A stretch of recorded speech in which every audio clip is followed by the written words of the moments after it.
আজকে আমি রয়েছি কাটোয়া শহরে। আজকে কাটোয়ার বিভিন্ন স্থান তোমাদেরকে ঘুরে দেখাবো। যেই স্থানগুলি তোমাদেরকে দেখাবো সেটি হলো গৌরাঙ্গ মহাপ্রভুর বাড়ি এবং মাধাইতলা আশ্রম, মধু নাপিতের ভজন কুঠির, বিভিন্ন স্থান থাকবে আজকের এই ভিডিওতে। তোমরা সাথেই থাকো এবং পুরো ভিডিওটা দেখতে থাকো। তোমরা ভিডিওটি কোথা থেকে দেখছো অবশ্যই কমেন্ট করে জানিও। কাটোয়া পূর্ব বর্ধমানের একটি শহরাঞ্চল, খুবই সুন্দর এবং খুবই প্রাচীন একটি শহর। এর আগের নাম ছিল কন্টক দ্বীপ এবং পরবর্তীকালে নাম হয় কাটোয়া। কাটোয়ায় এলে সবার প্রথমে যেটি দেখবে সেটি হলো গৌরাঙ্গ মহাপ্রভুর বাড়ি। তা সেইখানেই আমরা সবার প্রথমে চলেছি। তা গৌরাঙ্গ মহাপ্রভুকে দর্শন করব, সেই জন্যই আমরা সেই স্থানে যাব। তা কাটোয়া স্টেশন থেকে বেরিয়ে তোমরা সামনের দিকে হাঁটতে শুরু করবে, যেমন আমি হাঁটছি। সামনে থেকেই অনেক টোটো স্ট্যান্ড পেয়ে যাবে। সেই টোটোওয়ালাকে বলবে যে গৌরাঙ্গ মহাপ্রভুর বাড়ি যাব, গৌরাঙ্গ বাড়ি। তোমাদের থেকে ভাড়া নেবে মাত্র 10 টাকা করে এবং সেখানে তোমাদেরকে নামিয়ে দেবে। কাটোয়ার এই সামনে থেকে চলে আসলেই তোমরা অনেক টোটো স্ট্যান্ড পেয়ে যাবে। সেই টোটো করেই তোমরা কাটোয়ার যে মহাপ্রভুর মন্দির, সেই মহাপ্রভুর মন্দিরে চলে যেতে পারবে।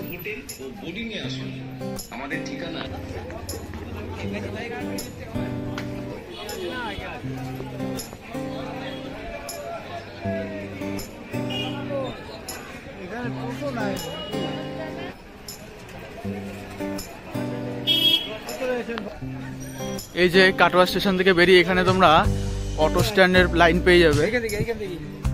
আমরা যে স্থানটি দর্শন করব সেই স্থানটি দর্শন করার আগে সেই স্থানের কিছু লীলা কথা আমরা জেনে নিই।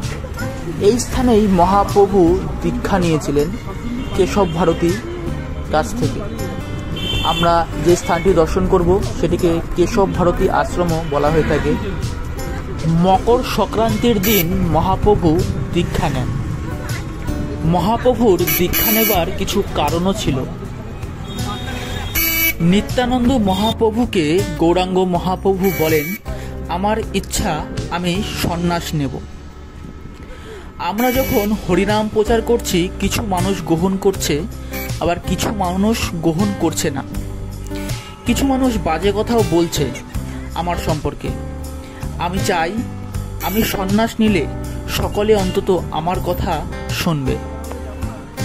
তার মাতা শচীদেবীকে যখন তার এইরকম ইচ্ছার কথা জানান, প্রথমে শচীমাতা তাকে সম্মতি দিলেন না, পরে সম্মতি দেন এবং শচীমাতা বলেন সন্ন্যাস নেওয়ার আগে যেন তার মায়ের সঙ্গে সে দেখা করে যায়।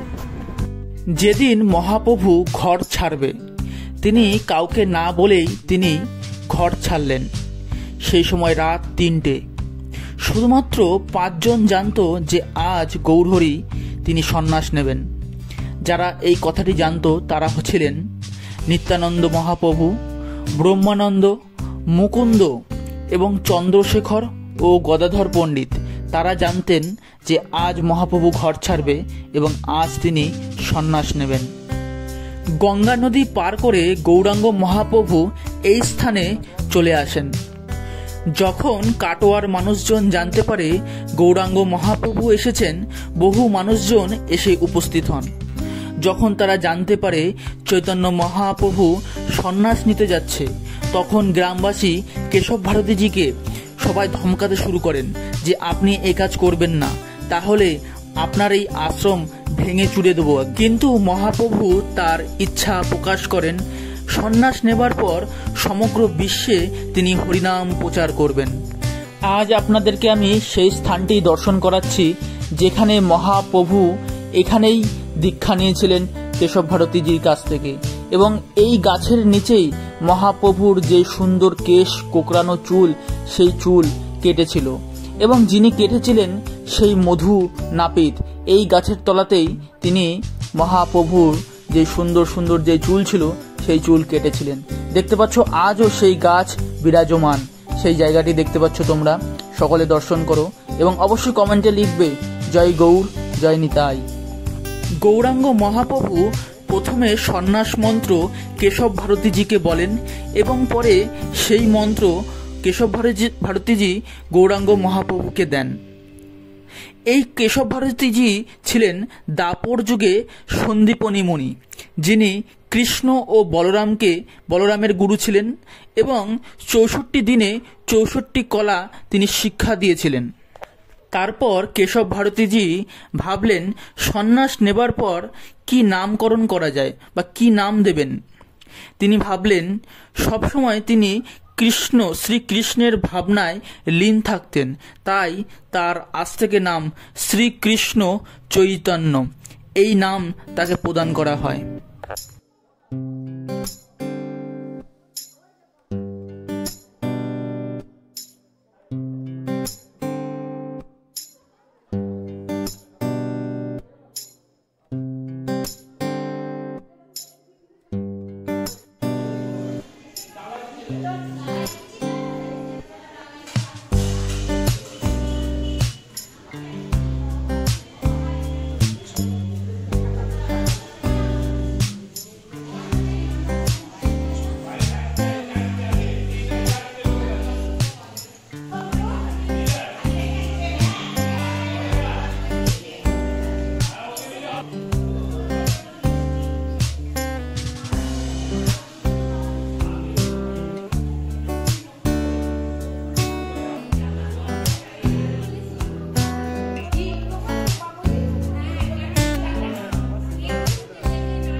দুপুরে আমরা মহাপ্রভুর কৃপায় সেখান থেকে প্রসাদ পাচ্ছি। দেখতে পাচ্ছ এখানে প্রসাদের কুপন 100 টাকা দিয়ে প্রসাদের কুপন কেটে নিতে হয়। কুপন কেটে আমরা দুপুরের ভোগ প্রসাদ গ্রহণ করতে পারি।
এখন আমরা এসেছি মধু পণ্ডিতের যে ভজন কুটির সেখানে, যিনি মহাপ্রভুর সেই চুল কেটেছিলেন, সেই মধু নাপিতের ভজনস্থলী দর্শন করুন আপনারা।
আমরা এখন এসেছি মাথাইতলা আশ্রমে। দেখতে পাচ্ছ এটা হচ্ছে মাথাইতলা আশ্রম।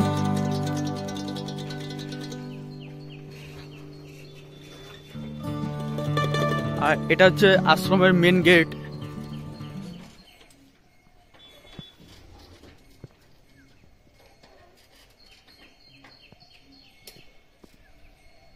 সকালে দর্শন করুন। এখানে 24 ঘন্টায় হরিনাম সংকীর্তন হয়।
এখন আরেকটি স্থান দর্শন করতে এসেছি। এটি হলো একাইহাট পাটবাড়ি মাধবীতলা। চলো তোমাদেরকে সেই স্থানটি দর্শন করাই।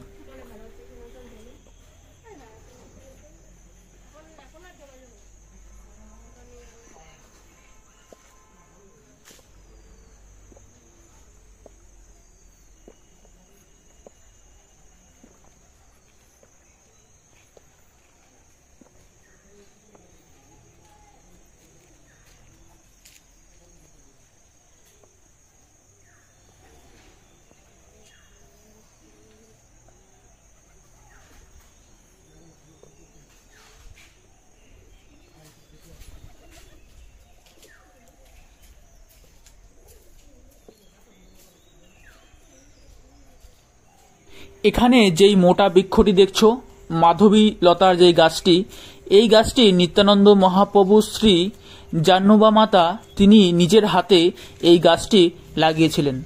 তা দেখতে পাচ্ছ সেই স্থানটি খুবই দুর্লভ একটি স্থান, তোমাদেরকে দর্শন করাচ্ছি। দেখুন সেই স্থানটি।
এখন আর আমরা আরেকটি মন্দির দর্শন করছি, সেটি হচ্ছে রাধা কৃষ্ণের আরেকটি মন্দির।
বন্ধুরা, আজকের ভিডিওটি এ পর্যন্তই থাকবে।